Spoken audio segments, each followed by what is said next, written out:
انتظار کی گھڑیاں ختم ہوئیں۔ دنیا کی تاریخ کا مہنگا ترین رنگا رنگ فٹ بال ورلڈ کپ شروع ہو گیا۔ افتتاحی تقریب البیت اسٹیڈیم میں ہوئی، جس میں سعودی ولی عہد شہزادہ محمد بن سلمان بھی شریک ہوئے۔ 30 منٹ کا افتتاحی شو انٹرٹینمنٹ سے بھرپور تھا۔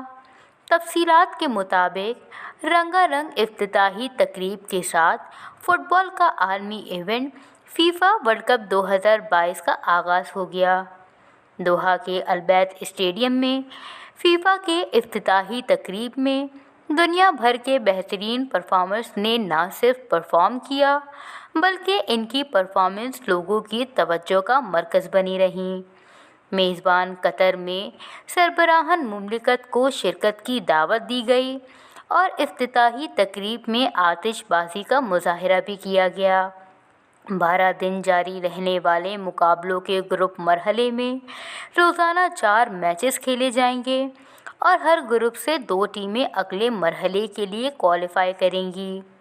فٹ بال ورلڈ کپ کے مقابلے 20 نومبر سے 18 دسمبر کے درمیان کھیلے جائیں گے۔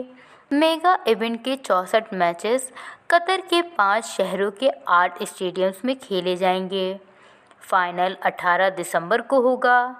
اس بار فرانس کی ٹیم ایونٹ میں اپنے اعزاز کا دفاع کرے گی۔ واضح رہے کہ قطر فٹ بال ورلڈ کپ کی میزبانی کرنے والا دنیا کا سب سے چھوٹا ملک ہے۔ ٹورنامنٹ کی کامیاب میزبانی کے لیے قطر اب تک $200 ارب سے زائد کی خطیر رقم خرچ کر چکا ہے۔